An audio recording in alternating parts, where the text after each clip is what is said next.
दोस्तों आज से ठीक 1 साल पहले मैं मिला था संदीप माहेश्वरी सर से। आपने वीडियो तो देख ही लिया होगा। वहाँ पर कई सारी बातें हुई थी, शो में कई सारी बातें हुई थी, कई सारे क्वेश्चन आंसर हुए थे। मेरा पूरा जो एक्सपीरियंस रहा था उस पर मैंने एक वीडियो बनाया था, शायद आपने देखा होगा। तो उस वीडियो में मैंने काफ़ी सारी चीज़ शेयर की थी, लेकिन सेशन में एक ऐसी बात हुई थी जो कि मैंने शेयर नहीं की है और काफ़ी टाइम से वो चीज़ मेरे माइंड में घूम रही थी। तो मैंने कई बार सोचा कि वो चीज़ मैं आपके साथ में शेयर करूं एंड फाइनली अब 1 साल हो गया है तो मैंने सोचा वीडियो बना ही देते हैं। तो वो चीज़ मैं आपके साथ शेयर करूंगा। एंड सेकेंड थिंग जो कि मैं आप सभी के साथ शेयर करूंगा कि मेरी लाइफ में क्या क्या चेंजेस आए उनके शो के बाद में, उस वीडियो के अपलोड होने के बाद में। पहले हम बात करते हैं कि वहाँ पर ऐसा क्या हुआ क्योंकि जिसने मुझे सबसे ज़्यादा प्रभावित किया। मैं उनसे मिला, कई सारी बातें हुई, इन सभी बातें मैं भूल गया, लेकिन एक बात स्टार्टिंग से एंड तक अभी तक 1 साल तक मेरे माइंड में अभी तक है। वो क्या है? वो बहुत बड़ी लर्निंग है। वो चीज़ कट नहीं करने वाली थी लेकिन उन्होंने कट कर दी, छोटा सा वीडियो रखा। वो चीज़ क्या थी मैं आपको बताता हूँ। ऑडियंस में से किसी ने क्वेश्चन किया था कि मेरा भी फोटोग्राफी का काम है, शादी वगैरह में हम वीडियो शूट वगैरह एंड फोटोग्राफी काम करते हैं एंड उससे मैं इतना कमा लेता हूँ। उसने एक अमाउंट बताया था कि मैं इतना कमा लेता हूँ, तो अब मैं इतने अमाउंट से वहाँ तक कैसे जाऊँ, इस अमाउंट को मैं बढ़ाऊँ कैसे? क्योंकि संदीप सर का भी जो बिजनेस है वो फोटोग्राफी के रिगार्डिंग ही है और पहले भी उन्होंने भी फोटोग्राफी का काम किया है, तो उसी के रिगार्डिंग उनका काम है। imagesbazaar.com उनकी वेबसाइट है, उसी के रिगार्डिंग उनका काम है। तो संदीप सर ने इसका बहुत ही अच्छे से आंसर किया था। ध्यान से सुना क्योंकि बहुत बड़ी लर्निंग छिपी हुई है। मुझे नहीं लगता कि यार मतलब ये चीज़ उन्होंने किसी वीडियो में कवर की हुई है, वो मैं आपको बताता हूँ। संदीप सर ने उसको आंसर दिया और कहा कि मेरी फैमिली में कई सारे फोटोग्राफर्स हैं, उनमें से कुछ ऐसे हैं जो कि वेडिंग फोटोग्राफी एंड वीडियोग्राफी का चार्ज करते हैं 3 से 4 लाख, 2-3 लाख रुपए, इतना वो चार्ज करते हैं। और कुछ ऐसे लोग हैं जो कि 18 से 20 लाख तक चार्ज करते हैं। और फिर उन्होंने कहा कि जो 3 से 4 लाख चार्ज करते हैं और जो 18 से 20 लाख चार्ज करते हैं, जो कम चार्ज करते हैं और जो ज़्यादा चार्ज करते हैं, बहुत ज़्यादा चार्ज करते हैं, उनमें और इनमें काम में बिल्कुल भी फर्क नहीं है। सेम क्वालिटी, सब कुछ सेम है। तो फिर फर्क कहाँ पर आता है? कहाँ पर फर्क आ रहा है कि क्यों एक तरफ है जो सेम काम करके, सेम क्वालिटी दे करके 2-3 लाख रुपए कमा रहा है, 1 लाख रुपए कमा रहा है, और सेम काम करके कोई है जो कि 20 लाख तक कमा रहा है? क्यों? वो क्या चीज़ है? और वो चीज़ ये है कि आप अपने आप को कैसे प्रेजेंट करते हो। जब आप उनके सामने अपना प्लान रखते हो, उनको बताते हो, तो अपने आप को आप कैसे प्रेजेंट करते हो। आपका ड्रेसिंग सेंस कैसा होता है, आपके कपड़े कैसे होते हैं, आपके बोलने का तरीका, बात करने का तरीका कैसा होता है, आपकी कम्युनिकेशन स्किल कैसी होती है, सामने वाले को इन्फ्लुएंस करने की जो स्किल है वो आपके अंदर कैसी होती है।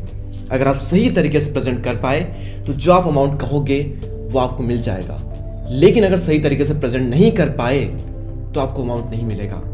आपको ये देखना है कि आपका प्रोफेशन क्या है, प्रोफेशन के अकॉर्डिंग आपकी पर्सनल जो इमेज है वो कैसी होनी चाहिए, आप कैसे अपने आप को प्रेजेंट करते हो इस पूरी दुनिया के सामने, और पर्टिकुलर जिस प्रोफेशन में आप हो वहाँ पर जिन लोगों से आपको काम निकलवाना है उनके सामने आप अपने आप को कैसे प्रेजेंट करते हो, ये सबसे ज़्यादा इंपॉर्टेंट चीज़ होती है।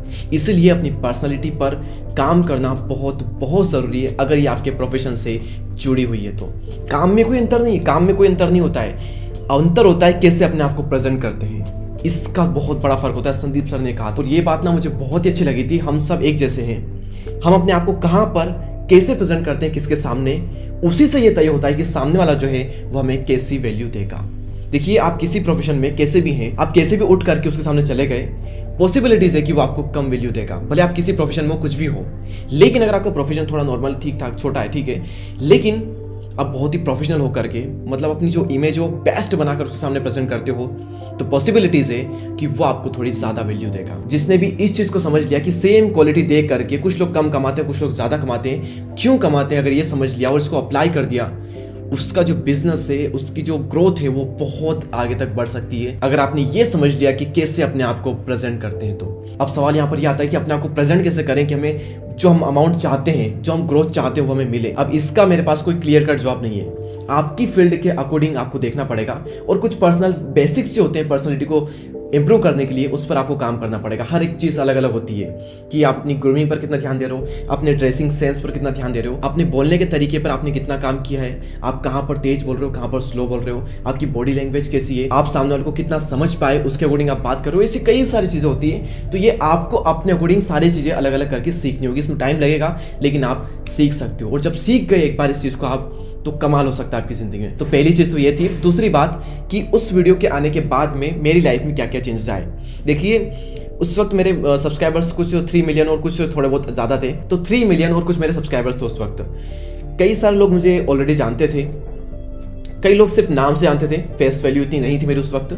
कई लोग सिर्फ नाम से जानते थे, और जो लोग जानते थे वो इतना कई बार ना सीरियसली नहीं लेते थे कि तुक्के में निकल गया, कुछ भी है। वैसे कुछ लोग माइंड में थी इमेज। लेकिन जब मैं संदीप सर से मिला, हमारा जो सेशन वाला वीडियो था वो अपलोड हुआ, उसके बाद में कई सारे लोगों के सामने मेरी जो इमेज है वो बिल्कुल बदल गई, पूरी तरीके से बदल गई। क्योंकि संदीप सर से मिलना बहुत बड़ी बात है, उनके शो में एज अ गेस्ट से जाना मतलब कोई छोटी मोटी चीज़ नहीं है, बहुत बड़ी बात। मतलब करोड़ों उनके फैंस है, उन करोड़ों फैंस में से मैं भी एक फैंस हूँ बहुत पहले से। उसमें से मुझे मौका मिला कि स्टार्टिंग के 30 जो लोग हैं उनमें से एक मुझे बुलाया गया, बहुत बड़ी बात थी मेरे लिए। और जो लोग मुझे जानते थे उनकी नज़रों में बहुत वैल्यू बढ़ गई, और कई सारे लोग मुझे उस वीडियो के बाद से जानने लगे। मैं किसी इवेंट में जाता, कहीं पर मिलता, या फिर सोशल मीडिया पे कोई भी कुछ मैसेज करता, बात करता, तो एक अलग ही वैल्यू मिलती है। और वही सबसे यही कहते हैं कि यार मैंने आपको संदीप सर के साथ में एक वीडियो देखा था। मतलब मेरी लाइफ में कई सारे अचीवमेंट मैंने किए हैं, छोटे मोटे बड़े कई सारे हैं, लेकिन सबसे बड़ा अचीवमेंट अगर कोई है तो वो मैं वही मानता हूँ कि संदीप सर के शो में जाना। एंड मतलब एक अलग ही बात थी। वो 1 साल हो चुका है, कई सारे लोग उसकी वजह से जानते हैं, एक फेस वैल्यू वाली, एक ब्रांड वैल्यू थोड़ी और ज़्यादा बन गई। मतलब बता नहीं सकता मैं कि कितनी खुशी मिली मुझे वो अटेंड करके। जहाँ पर मैं रहता हूँ यहाँ पर अलग अलग जगह बातें होने लगी कि यहाँ पर कोई है बंदा दीपक दैया, वो संदीप सर के शो में जा चुका है, वो संदीप सर से मिल चुका है। तो फिर लोग देखते हैं कि कौन है दीपक दैया, कौन है। तो इस तरीके से बहुत लोग यहाँ पर मुझे जानने लगे उस वजह से, एंड बहुत वैल्यू मिली, बहुत रेस्पेक्ट मिली। एंड यही कहूँगा, thank you so much Sandeep sir कि उन्होंने जो दिया है, मतलब पहले से ही उन्होंने इतना वैल्यूबल कंटेंट दिया है, इतने वैल्यूबल सेमिनार्स किए, उनके थ्रू जो सीखा है, उनके थ्रू हज़ारों लाखों लोगों ने अपनी लाइफ जो चेंज की, उनमें से मैं भी एक हूँ। मैंने बहुत अचीव किया है, नींव वहीं से रखी गई थी। उनके वीडियोस को देख देख कर मेरे अंदर आ चुका था कि कुछ करना है, जल्दी करना है, और कुछ बड़ा करना है। वो आग उन्होंने लगाई थी, उसके बाद ये सब कुछ हुआ। तो पहले उन्होंने बहुत कुछ किया था, उसके बाद जब उन्होंने इन्वाइट किया तो मतलब क्या ही, आप समझ सकते हैं मेरी फीलिंग जो है। सो यही था। आई होप आपने कुछ ना कुछ सीखा होगा। जो सीखी है ना, मैं फर्स्ट थिंग जो मैंने आपको बताई है ना कि अपने आप को प्रेजेंट कैसे आप करते हो लोगों के सामने, बिजनेस में या फिर पर्सनली भी, उसी से यह तय होगा कि आपको कितनी वैल्यू मिलेगी। जितने अच्छे से आप अपने आप को प्रेजेंट करोगे उतनी ज़्यादा वैल्यू मिलेगी। अगर आप वैल्यू डिजर्व करते हो लेकिन अपने आप को अच्छे से प्रेजेंट नहीं करते हो तो वैल्यू नहीं मिलेगी। बिजनेस का मैं आपको नहीं बता सकता, लेकिन एज अ पर्सन अपनी वैल्यू कैसे बढ़ाएं, इस पर मैंने वीडियो बनाया है। आप इस वीडियो पर क्लिक करके देख सकते हैं, बहुत ही कमाल का वीडियो है। लाखों लोगों ने इस वीडियो को देखा एंड अप्लाई किया है, मजा आएगा आपको देखने में। प्लीज क्लिक करिए एंड वॉच करिए। एंड अगर आपने इस चैनल को सब्सक्राइब नहीं किया है, डू सब्सक्राइब। और मिलते हैं जल्दी अगले वीडियो में, तब तक के लिए जय हिंद, जय भारत।